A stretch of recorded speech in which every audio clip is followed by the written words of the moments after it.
would be really nice. It would be so nice. Gosh, it would be so nice.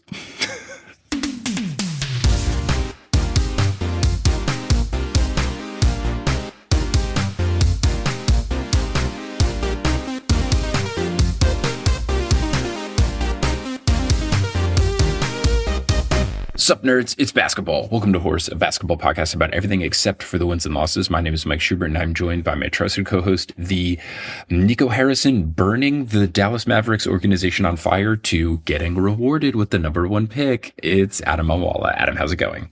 Totally vindicated. You know, he's just listening to Vindicated by Dashboard Confessional on repeat right now. It's just... He doesn't deserve it. No, it's a tough situation. So for anyone unaware, the NBA draft lottery happened recently. It's for teams that didn't make the playoffs. I wouldn't be familiar with the process. I've forgotten in the past 2 years. Wow. You've changed. I used to be so locked into the lottery. But what happened was the Dallas Mavericks had a 2% chance of getting the first pick because they barely missed the playoffs. And they ended up winning, meaning they were getting Cooper Flagg, who's supposed to be a generational, one of these LeBron, Anthony Davis, Zion, super consensus. Yeah, except Zion hasn't really panned out. Right. So, but in terms of how highly touted they are coming Victor into the draft, Wembanyama, one of these 100%. So they won, and it's this tough thing where I feel very happy for Mavs fans because it wasn't fair what happened to them. Just some dude destroying their franchise. They're the only ones I feel happy for. I'm not happy for Nico at all. Right. Nico, the guy who did the aforementioned destruction, he does not deserve it because he goofed and he should have to live in the crap that was his goof for years to come. And now he won't have to. And if anything, the Mavs get a pass even if they're bad going forward because it's we got Cooper. Mm-hmm. And in a normalish world, they should have not won the draft lottery. No. And then it's here's the team that you said was supposed to be better than Luka. Mm-hmm. And it wouldn't have worked and it would have been embarrassing and yada, yada, yada. We'll get into this. And some people think the fix is in, but we'll discuss that in full court press. Yeah, we'll get into that. So let's get ready to do it. Let's get ready in the Teal Memorial locker room, which is a bathroom and a changing area and a vanity section that just is all together supporting the right people, not undeserving people. I like that. It's a bathroom first and everything else after. The bathroom's particularly nice because it features Dr. Teal's soaps and products. Mm-hmm. Sponsor us. Of course. Please do. Yes. But you know who kind of does sponsor us? I would say our patrons.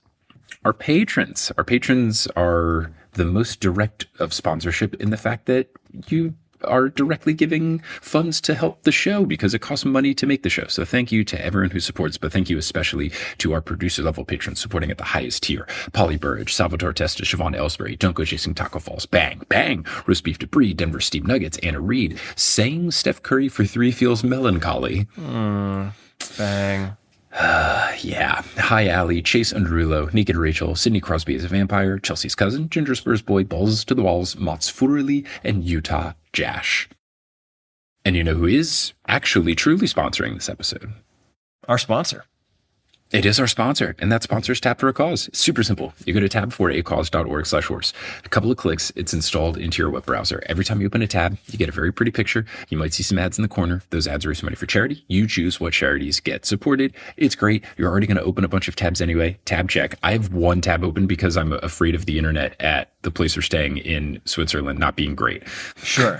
And I similarly am afraid of my audio getting messed up, which happens sometimes. So I'm not going to click on the Chrome thing that I have. However, I'm going to say conservatively at least 18.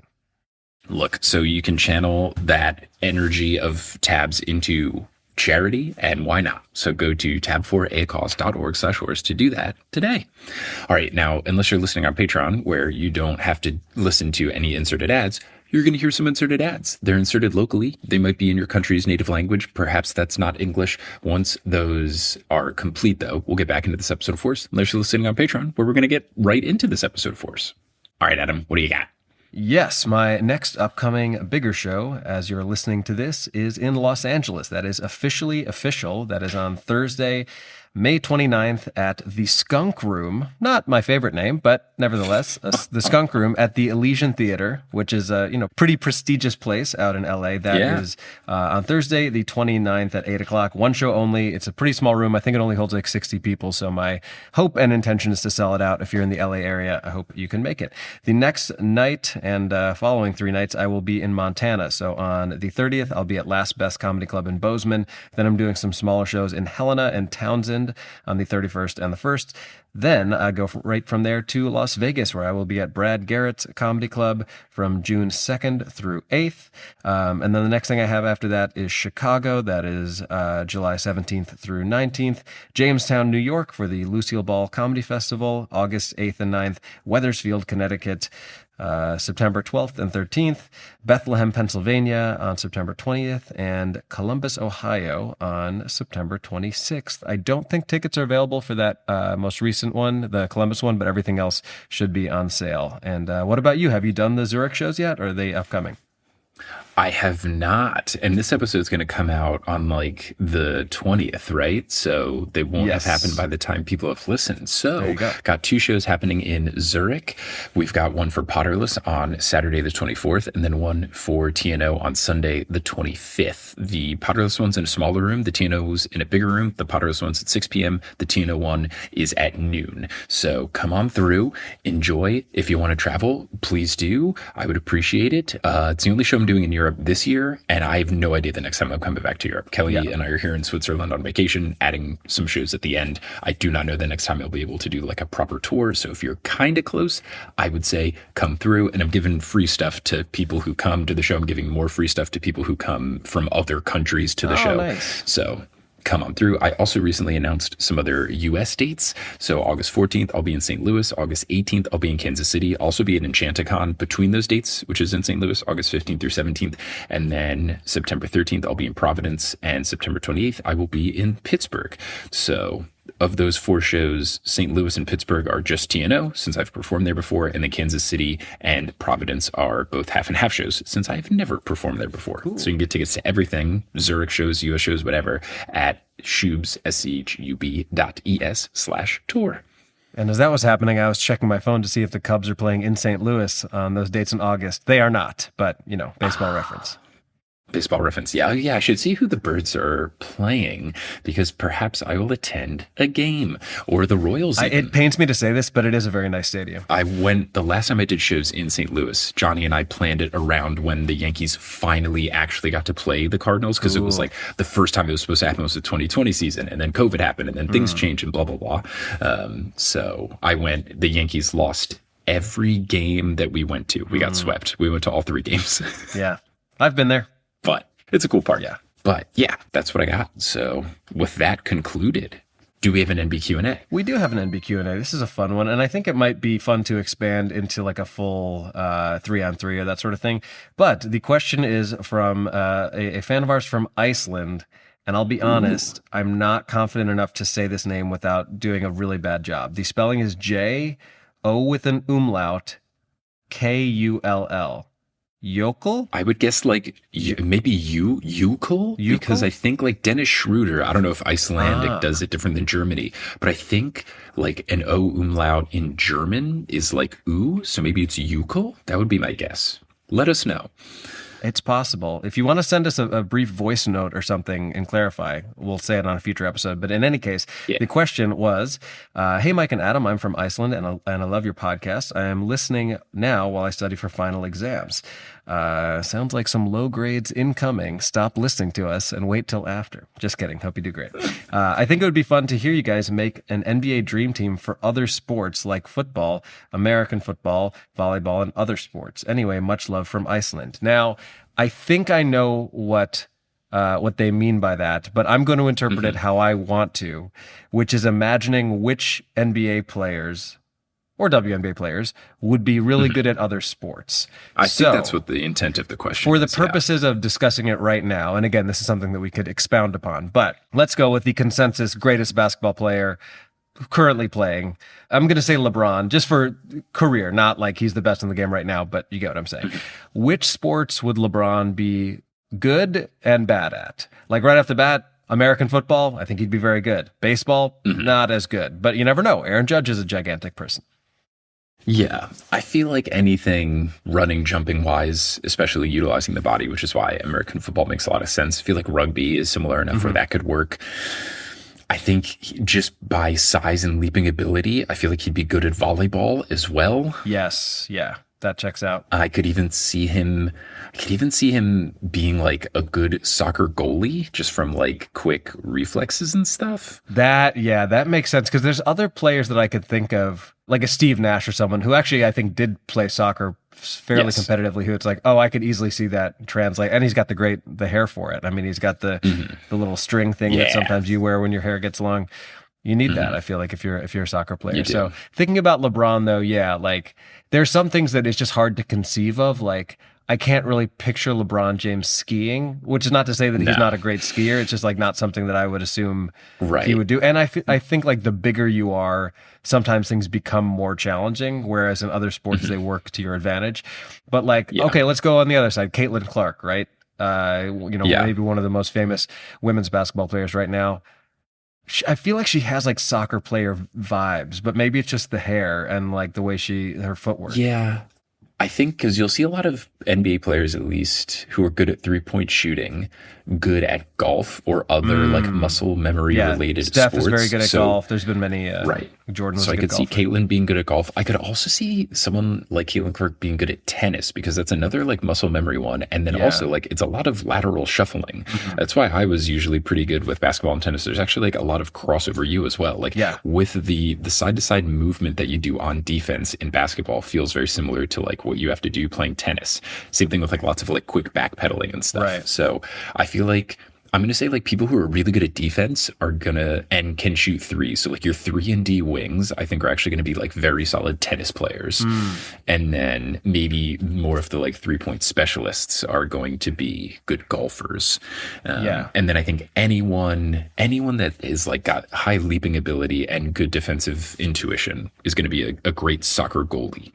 Funny enough, I actually think I saw some footage of Caitlin Clark golfing at like a charity outing, and she looked very natural. Like, I don't know if she grew up golfing or she's just a freak athlete and would be good at anything that you threw in front of her. But that's a fun question. That would be a cool exercise. I would have to like narrow down what exactly the objective was, but like athletes who you think could transition from basketball to another professional sport and which sport it would be. So I'll have to think about that, but good question.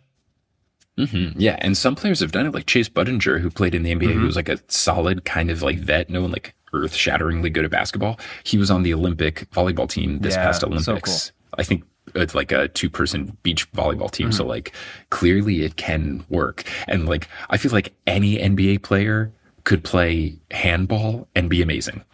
I don't think anyone would not be able to make at least the American team, because our team is not as good as some of these other countries who like legitimately play handball. As for curling, who can say? Maybe SGA. He's Canadian. I don't know. Any team that gets a sweep would be good. Nice. Well done. Alrighty. Shall we get on to Full Court Press? Get it like the news. Okay, so we're recording this on Thursday, May 15th, and we are down to the final 6 teams. By the time you're listening to this, that will have been narrowed down more, but here is what we know for sure.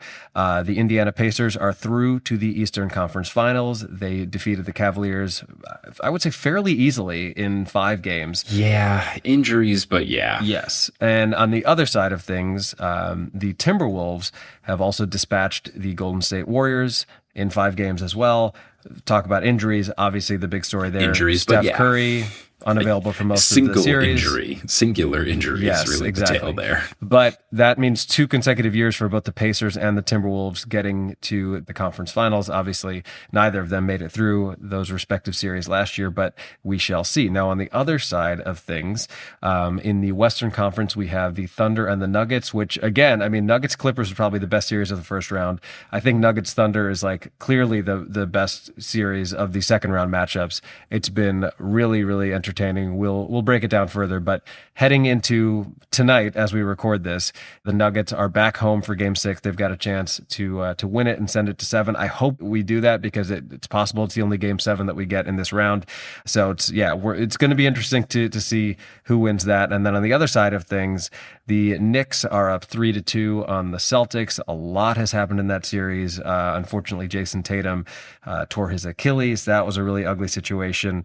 He is out not only for the playoffs, but probably for the next 12 months. However, the Celtics won last night pretty handily back home in Boston. The Knicks have a chance to close it out in New York, and they probably need to. I don't think they want to go back to Boston for a Game 7.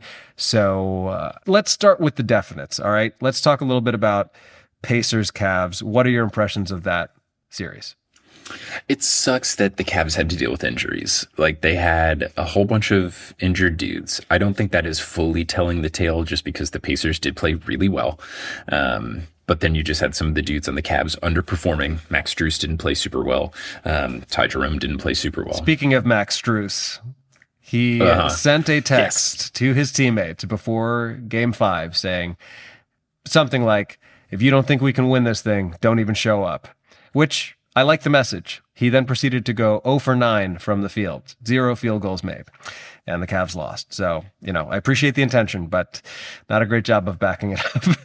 Not great. Not what you want. No. But I do feel it stinks when you have like the injuries clouding over it, but I would love to give a shout out to Mike Schubert from the first episode we did preseason discussing the season, or at least like one of the first 2 weeks when the Cavs are off to a hot start. And I said, I don't trust the Cleveland Cavaliers in the playoffs. And lo and behold. I think a lot of people felt that way. And I even think some people feel that way about the Thunder, despite the fact that I do think the Thunder are a more complete team. But it's one of those things where like you can be a great regular season team, but until you've proven anything in the playoffs, nobody's really buying into the fact that you're going to get through some of these teams with more experience and more of that like playoff pedigree. And the Pacers are one of those teams. For the Thunder, it's like, oh, they're young if they don't make it through. For the Cavs, it's like, oh, they're soft, which is interesting because they have like veteran dudes like Donovan Mitchell. So it's an interesting, like different excuse thing. Like the Rockets, for example, another team that I predicted would not make it out of the first round in December to my brother-in-law. But it's just because they're young. It's just they're young. Yeah. So they lost to a very experienced Golden State Warriors team. The Cavs, the whole question is like, can Donovan Mitchell get it done? And then there's the drama of either intentional or not. It's a big question mark of is this drama or is this coincidence? He wore a sweater or a sweatshirt to like not the post-game press conference, but the like press conference the day after, like the end of season media availability kind of thing. And it was an Adidas sweatshirt. He's repped by Adidas that had like a dictionary definition of a point guard. And he's done that before in the case of trying to be spicy. He did that when it was him versus Ben Simmons for Rookie of the Year. And it was this whole big thing of like, well, Ben Simmons, got to the league, then had a season-ending injury before the season started, didn't ever actually play, and then, his second year was really his rookie year because he didn't touch the court, and then he won Rookie of the Year. But a claim that Donovan and a lot of other people made is like, well, even though he didn't play, like he was still like around the team and getting coaching and training and all this other stuff. So like he still had an advantage over Donovan Mitchell, who just like was in college, was in the NBA. So he wore this hoodie that had a dictionary definition of a rookie. And it was very much this sassy thing of like, he's not really a rookie. I'm the rookie. I should be the Rookie of the Year. So with him wearing a point guard thing, it was like, is this a shot at Darius Garland, his teammate? Because Garland was hurt for almost the entire series. And then like was there for Game 5, which they lost, but like he was clearly like playing on one leg and did his best, didn't shoot particularly well, but like he was trying to keep their season You'd like alive. To think that it wasn't that. I don't know. I don't feel like I've heard anything about Mitchell being a bad teammate. No, and some people who are Cavs fans said, oh, he's worn this hoodie in post-game press conferences before, so it seems like he just likes this hoodie. But other people are like, how do you not think about this before, like when your only to do for that day is to go to the media, like you should maybe think about your outfit. But is it weirdly like a compliment to Darius Garland? Like we lost the series because we didn't have our point guard, or is it like, has anyone asked him? I don't know. I just saw people like hubbubbing about it. I'm in like weird time zone mode where all I can do is like watch the replays of the Knicks games like the second I get up, and then I can't look at my phone because people will text me either positive things or negative things based on what happens. So I've been like kind of out on some of the news. Yeah, you can't possibly get out in front of all the people who could potentially text you. It's not possible. When we won game 4, I woke up. I intentionally didn't check my phone until after I'd watched the replay of the game. And I had 34 text messages. Yeah, that checks out. Yeah. Now, on the flip side, when we lost game 5, I had 2.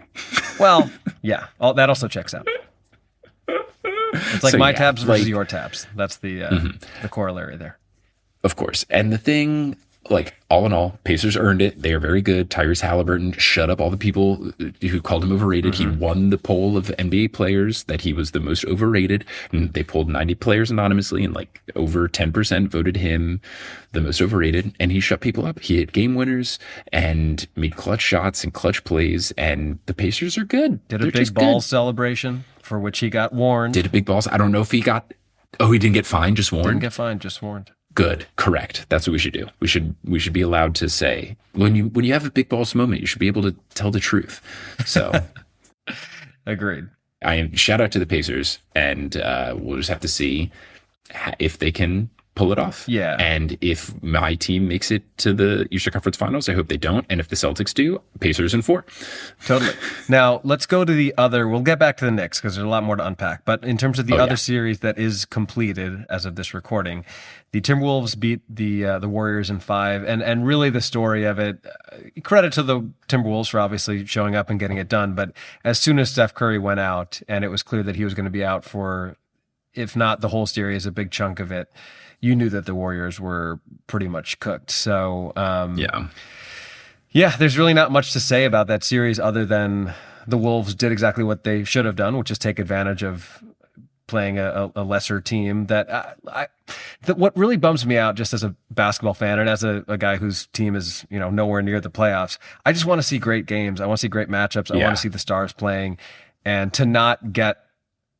I mean, we got part of one game of Steph Curry versus Anthony Edwards, and then it was over. And the valiant effort from the Warriors. I mean, they hung in there for as long as they could, but it did not seem feasible for them to beat a Wolves team that was, I would say, if not better than them, at the very least equal to them. And then you remove your best player from the equation, it's just not going to happen. No, and it's really sad, like across this whole playoffs. And this is like the second round has kind of been like the story of injuries. But even like you look into some of the first round, like every team has been dealing with injuries. And you've got like the Cavs series, a bunch of dudes injured. The Celtics and Knicks series, Tatum ruptures his Achilles, and Sam Hauser's been out like the whole series. I don't think he's played yet against us. The Warriors have the Steph. I thought it was because he had been like taken out of the rotation, but is it because he's injured? He's injured. And like, honestly, he would have created matchup problems for the Knicks, but then Steph gets hurt for the Warriors. And it just stinks that, like, we had some stuff in the first round as well, like Dame being hurt for the Bucks. Like, you're just having more and more people being hurt. And it just keeps bringing up the thing that, like, we all know should happen, but will never happen because the owners want more money because they're all terrible billionaire people.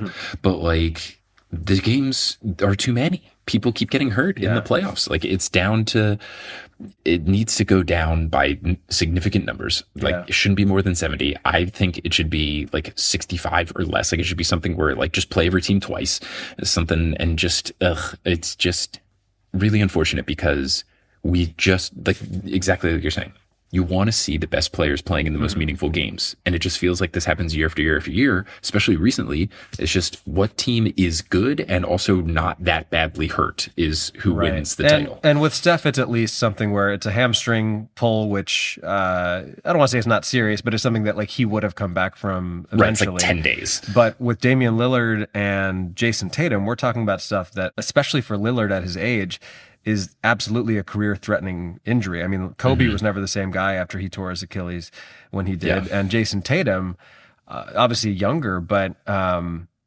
Man, of all of the, if you could pick from horrible injuries, I think torn Achilles is probably pretty It's the high on that worst. list of worst things to experience. And the really bummer part about it was the Knicks were going to win that game anyway. The Knicks didn't win that game Correct. because Tatum got hurt. The game was already in the bag, but it happens at the end of a game where Tatum was dominant. I mean, he was the He's only playing reason so that the well. Celtics were as close as they were. And it's also pretty wild that in the Knicks' 3 victories in this first round, they've trailed by at least 14 in all of them, and by 20 in the first 2. But yeah, seeing him, because when he was on the ground like writhing around, at first my hope was like, oh, he must have like landed on somebody's ankle. But then as soon as you see it's a non-contact thing, like something's seriously wrong here. And Yeah. not to make too much fun of Paul Pierce, there's a lot of joking about him not needing a wheelchair. Jason Tatum absolutely needed a wheelchair. And that I almost wish they hadn't even shown that. I mean, he's like screaming in agony in the hallway. And I would assume it's a combination of like actual physical pain and also the emotional anguish of realizing in that moment, like your season's done, your next season's probably done. The amount of rehab that awaits you, like that's tough. And it's also this weird thing where it has ripple effects of the Celtics are in the situation of we can't really pay everybody. Yeah. But like maybe we try to keep most of the team together for like one final run and then we blow it up or not even blow it up, but just like trade off some of the more expensive contracts because the owners aren't going to want to pay this super duper luxury tax. Now it's like, they might do it earlier. So like weirdly, the Celtics who are in this amazing position, if you're a Celtics fan or if you're anyone else on earth, you're disappointed that you're like, damn, the Celtics are going to be like the number 1 contender for the next 5 years. Yeah. And then now it's like, well, they might, trade off some dudes, wait till Tatum's back and like not really be the top dog anymore. They still could be because they're so deep, but it just completely changes the landscape of the franchise. So he's probably feeling that too. Weirdly though, and I hope that the Knicks win, but I do feel like the Tatum injury kind of puts the Celtics in this position where they can play very loose and free because nobody thinks that they're supposed to win. They've lost their star player. At this point, it's like, well, the Knicks were up 3-1. Tatum gets hurt. It's like almost a foregone conclusion. Well, the Knicks, I guess, are moving on to the next round, but the Celtics are still a very deep team. And if anybody could withstand a star being injured, I would say they're among the teams best equipped to handle it in a way that a team like the Warriors is not. So what is your confidence level? Obviously, people are going to be listening to this in retrospect, but like, do you feel like for the Knicks, they've got to win game 6 or they're in trouble? Like, where are you at confidence-wise? I feel like we should certainly win game 6 because I worry about a game 7 because I worry that like the Knicks would get in their own head. The Tatum injury, obviously he's their best player, but I agree with you in that it can be freeing for them to just kind of like do whatever. The biggest reason that we won games 1 and 2 when we were down by 20, which like we should talk about my viewing experience with those games. Yeah. Like it was because they got in their heads and they were just like missing shots. Like, yes, we're defending them well, but like in game 2, especially, they're just like missing a bunch of open threes. And that's like a mental thing. That's getting into the, like, we're supposed to beat these guys. Oh no. And that's kind of gone. And then also like a thing that happened with game 4, I feel like game 4 is the first time the Knicks played like truly well. Like games 1 and 2, we stayed in it. Game 3, which I was in attendance for, we played like poop, and that's good because I spent lots of money to be there.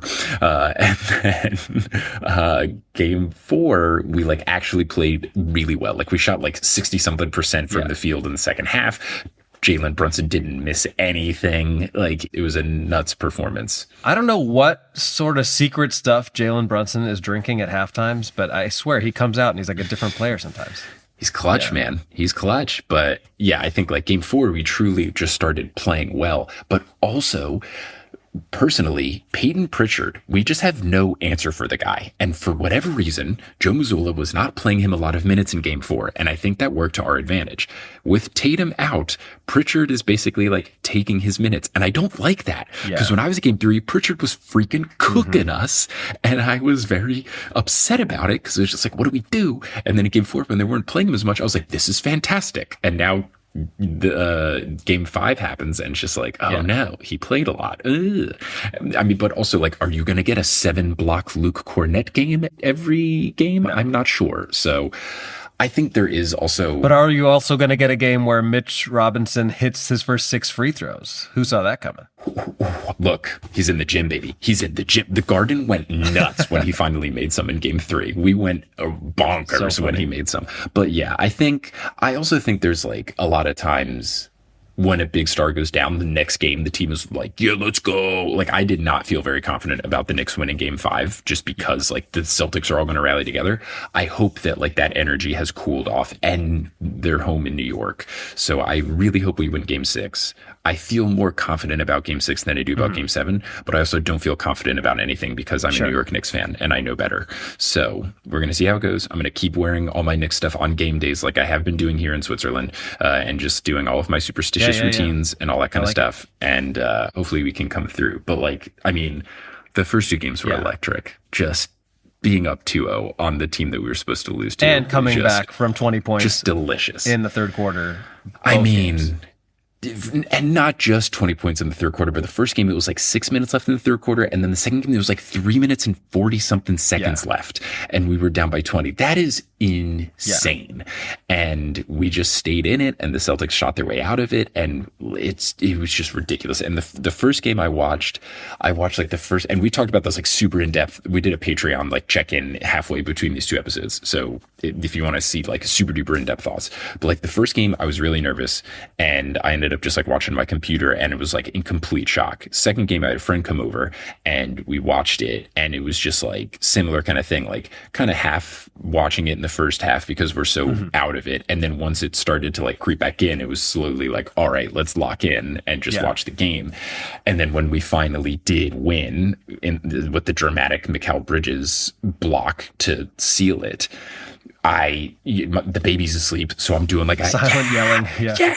My dad calls so that I go into the hallway and I'm like, Dad, yeah, let's go. But still, I'm like nervous about it. So then I had to like go outside my apartment. Like I took the elevator downstairs, walked out, and then was just like, let's go, and like screamed. Amazing. And just like erupted into the streets of New York. I mean, it was just absurd. It just like truly, like we weren't supposed to win a game, and the fact that we won the first 2, like the first one, it's like, okay, cool, we won the first game, but like, all right, you know, this might be it. And then we win game 2 and it's like, we might have something here. No. Like, yeah, 1-0 was like, okay, yeah, fun if we win the second game, but like, come on, it's the Celtics, and they've been kicking our butt every game this whole season from the beginning. Like we played them in the opener and they stomped us, and it was just like, you just fear that. I remember being so excited for the season and then getting destroyed. And when you go up 2-0, then it's like, no. And then when you win game 4, it's like, oh my God. And I have to give a lot of credit to Celtics fans, especially famous ones like Bill Simmons. No one, like you were saying earlier, no one is crediting game 4 to the fact that Tatum got injured. Like we just played really well. And we were like, oh no. But I mean, he literally got injured in the last minute of the game. Something like that. So for us to, like, obviously it would be, you always want to beat the team at their full strength. You never want anyone to get hurt. Like, of course, it would be cooler to, if we do win, beat the full strength Celtics. But let's just look, if we make it to the Eastern Conference Finals, it'll be the first time we've done it in like 25 years. It's just like truly absurd, and it will be electric. And it's just nuts. Yeah, it would be very cool. And I'm just so happy for some of the like narratives around the Knicks, like that people would just say all this stuff. And I'm a very patient fan, and I've never given up on Mikal Bridges all year, and I've never given up on Tom Thibodeau's ability to adjust, because he seems like a very stubborn guy in the regular season, but in the playoffs, like he changed his defensive strategy and it worked. And Mikal Bridges has been balling the hell out all playoffs. So like the resounding cry of fuck them picks, the 5 picks that we traded to get him, everyone's always like, oh, 5 first round picks. Like, yes, 5 first round picks. He's been so worth it. And it's been really fun to see like people be hyped about it. Timothée Chalamet skipping the Met Gala to go to the game. Like the vibes are great. We can't count our chickens before hatch. No. Everyone's like, oh, Knicks, Pacers, ECF, blah, blah, blah. It's like, no, we do need to win. The Celtics are still very good, even without Tatum. Yeah. Let's get the win, and then we can talk about next steps. Can't put the cart in front of the horse. I think the Pacers are probably feeling pretty good right now, because at the very least, they're going to have more rest than whoever they play. And it kind of feels like if the Celtics somehow pull this off and they beat the Knicks in 7, it'll be like they've used all of their energy to do that, and then will not have enough left in the tank to really give the Pacers a good series. Like if the Celtics somehow win against the Knicks, I would say Pacers in like 5 or 6 at the most. If the Knicks win, then I think you've got yourself a really interesting series because theoretically... You got yourselves a Knicks in 4, baby. I wouldn't hate it at all, but we'll see. Now let's go over to the other side of things where the Nuggets and Thunder are in a very, very close series. There've been a couple blowouts, but like largely it has been very close. The most recent game, as we record this, game 5, was an amazing back and forth where like the Thunder went up 3, Jokic hit a genuinely absurd 3-pointer, like back to the basket, 40-foot arc, just absurd. Then the Thunder end up coming back. They hit a 3. They go up bigger. So they get it done at home. I really, really hope that series goes 7. I just feel like it deserves a game 7. Me too. It wouldn't shock me if the Thunder somehow end it tonight. But either way, we're looking at either Thunderwolves or Nuggets Wolves. And I think in both cases, those are very fun series to watch. So I'm sure Adam Silver and everybody at the NBA would rather the Lakers were still in it or, you know, some of the higher profile teams. But I'm pretty excited about any of the potential iterations of this. Yeah, not only would the basketball be good, but like Thunderwolves sounds cool, as does Wolves Nuggets. Like both of those things just like sound like cool items that I would like. Thunderwolves sound badass. Thunderwolves sounds like a minor league powerful, baseball team. And Wolf Nuggets I want to eat. Yeah, oh yeah. But I feel like it's been a really interesting series because like the first one was like game 1 was when the Thunder made the weird coaching decisions, like fouling up, and then you have that was the Aaron Gordon 3-1, right? And then was it game 3 where it like was super back and forth and went to overtime, and then the Nuggets just like steamrolled them in overtime, and that was like clearly the veteran presence is coming through game. And then you had the other one where it was like, well, they are the Denver steamed Nuggets after all. Steamrolling, you know. Hey, but then you have the other one, I think game 5 that the Nuggets lost. It was like Jokic was destroying and then just like lost all his steam at the end of the game. So there've been like so many different games in this series that it's been very fascinating. Whereas like the Knicks and Celtics, the first 2 games were like weirdly exact repeats of each other, which was very weird. So yeah, it's been a really fun series. It's very much like narratively fun where you have the 2 leading MVP candidates going head to head. You have like, oh, it's the young team that's unproven, but they were so good. And, you know, should they be able to keep it together even though they're so young and inexperienced? And the Nuggets are like, felt like an underwhelming season, but they have so much experience and they won a championship. Like now's their time to shine. And it's kind of like both of those things have kind of been happening. Like the Thunder have kind of been underplaying and the Nuggets have kind of been overplaying. And it's been a really fun matchup. And I agree with you. Whoever plays the Timberwolves will be fun and there will be drama no matter what. So I also hope it goes to 7. Also because with the Knicks not out of contention, I need every Western Conference series to go 7 games and each game to go into 7 overtimes, because I would love for whatever team gets out of the West, if the Knicks are so fortunate to get past the Celtics, and then if the Knicks are so fortunate to get past the Pacers, I would love the Western Conference team to be very tired and bedraggled. Bedraggled, wow. Well, your pick of Knicks Thunder still very much alive. Oh my God, that's ridiculous. And I'm pretty sure that's ridiculous. Celtics Wolves. Ooh. I feel like Wolves were a good pick out of the Wolves. 6. It's a fun, sneaky seed. pick. Celtics looking tenuous, and for your sake, I hope that doesn't happen. But sure, but like no matter what, like we have some lower seeds here in the conference finals on each side, so that's fun. Upsets if you're going by the seeding. So it's been a really fun playoff. I hate that injuries have kind of made some of the series less exciting, but it's been really fun watches. Obviously, I'm having a great time with the Knicks one. Yeah. We'll see how it turns out, but it's been a good playoffs. And I don't know what we do to fix the injuries if we're not going to reduce the number of games. Like maybe, personally, I know this is not everyone. I like when there's more time in between the games, because like I don't mind having to like have a day where I can't watch basketball. So in the second round, when it's like every other game, like maybe we spread it out to where those people get more rest and stuff, because then maybe there'll be less injuries. Maybe, but I feel like the playoffs are already 2.5 months. Like how much further can you spread I know, it out? but I'm the type of person where like I don't care if it's year-round basketball, but they won't do it. Like they'll never do it. But one final thing that I think is cool, and I want to be clear, I am actually genuinely rooting for the Knicks, just in general, because yes, I'm a Bulls fan, but like I'm also a New Yorker, and it's been a cool story. Yeah. But 3 of the 6 teams still involved as we record this have never won a championship, right? The Oklahoma City Thunder, even when they were I don't think they won as the Sonics, but they sure as hell haven't won as the Thunder. They won as the Sonics. Yeah, they did. But the Oklahoma City has not ever won. It's like 93? A championship. They've made it to the finals, but they've never won. The Timberwolves, I believe, have never even made it to the finals. And then the Pacers have also not won, unless I'm mistaken here. I don't want to be misreporting information, but so the Sonics won in 1979, and then the Pacers, I don't think they ever have. I think they only made it to. And I'm almost sure the Wolves have never even gotten to the finals.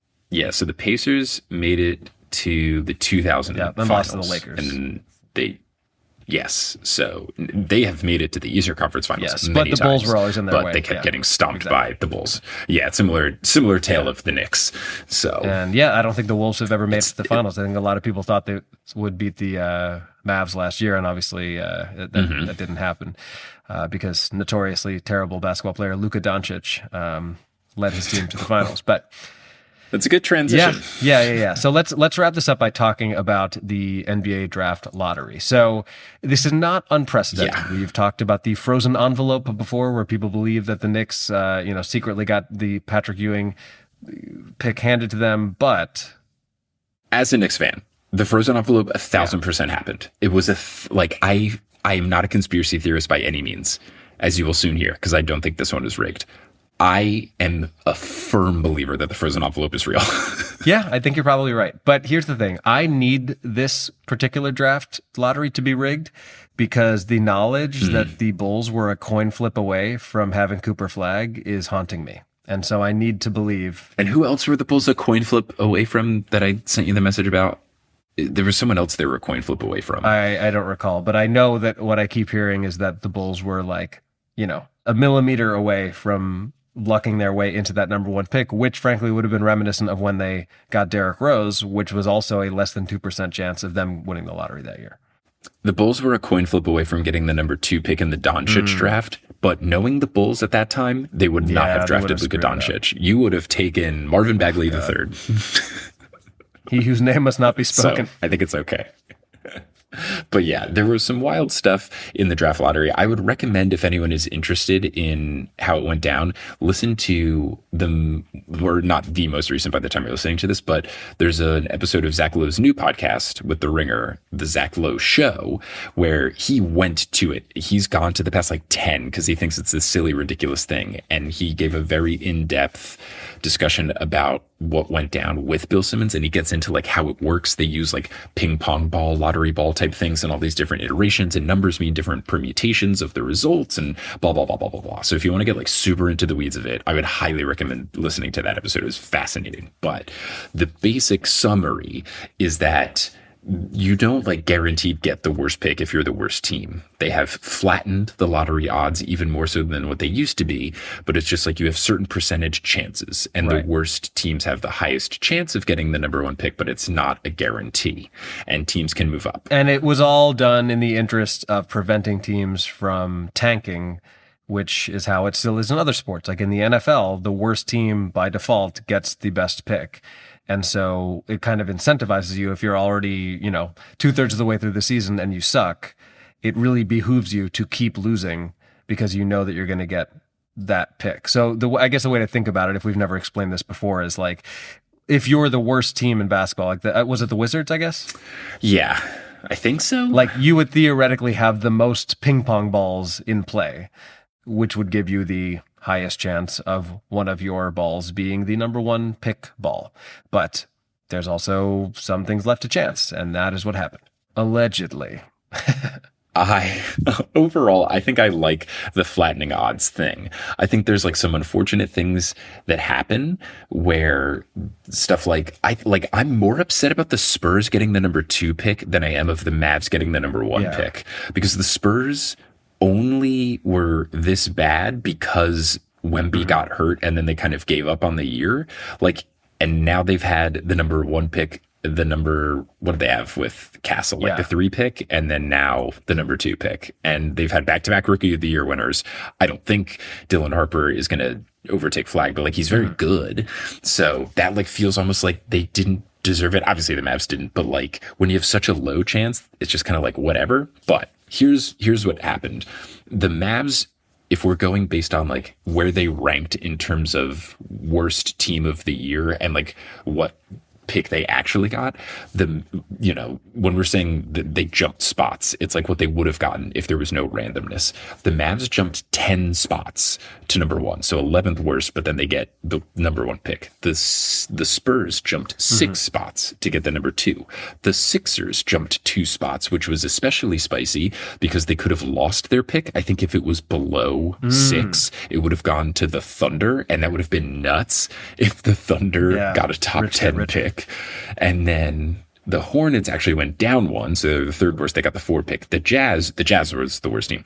They went down 4, they got screwed. So they got the 5 pick. The Wizards, they were the 2nd worst. They went down 4. Now the Jazz and the Wizards both did commit crimes against the sport of basketball by just like absolutely being atrocious. I think the Jazz more so than the Wizards, because the Wizards at least just like had a really bad team and were bad. The Jazz sat Lauri Markkanen so much that the NBA fined them for doing so as like blatant tanking.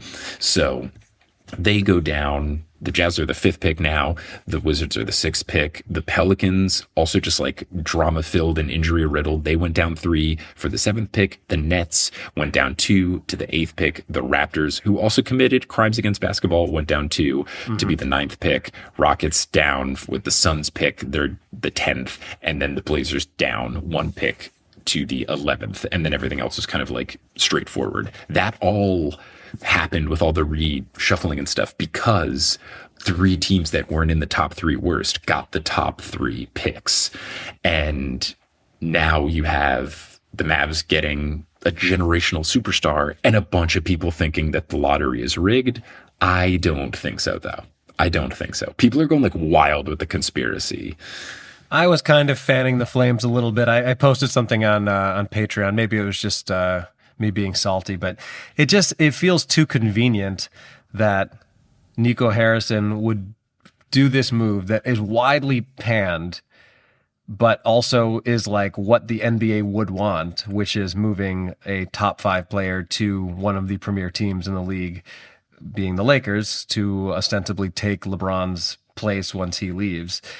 And it feels like the sort of thing where if you're willing to believe in conspiracies, and it's almost certainly not the case, it would kind of make sense that Adam Silver had this backdoor deal with Nico Harrison. Like, everyone's going to hate you and criticize you and think you're an idiot, but I'm going to pull some strings and make sure you get Cooper Flag. Here's why that doesn't make sense if I'm being rational. Yeah.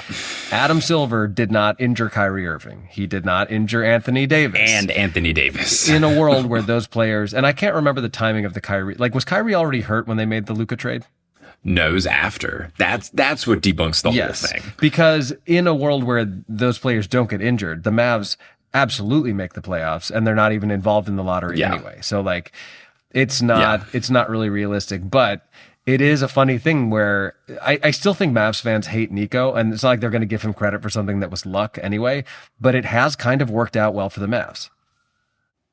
Yeah, it's a weird thing where like you could believe in the conspiracy. I think if you try to say like it's a backdoor kind of thing where like, oh, get, this deal that happened, like Adam Silver made the trade happen. No, absolutely not. Because it would be contingent on this injury. These 2 injuries, no way. Yes, you can bank on AD getting hurt. You can't bank on Kyrie getting hurt.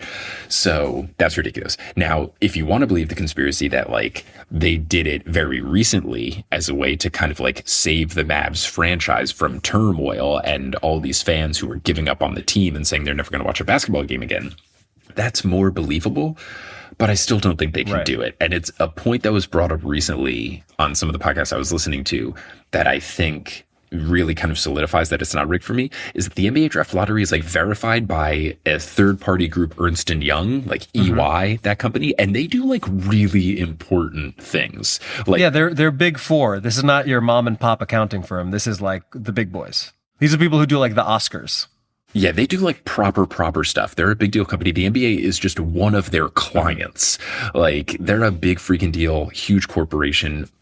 locations all over the globe. Yeah. If any word ever got out that their thing with the NBA was illegitimate, it would completely torch their entire business, and like billions upon billions upon billions of dollars would get flushed down the toilet. I don't think they would do that.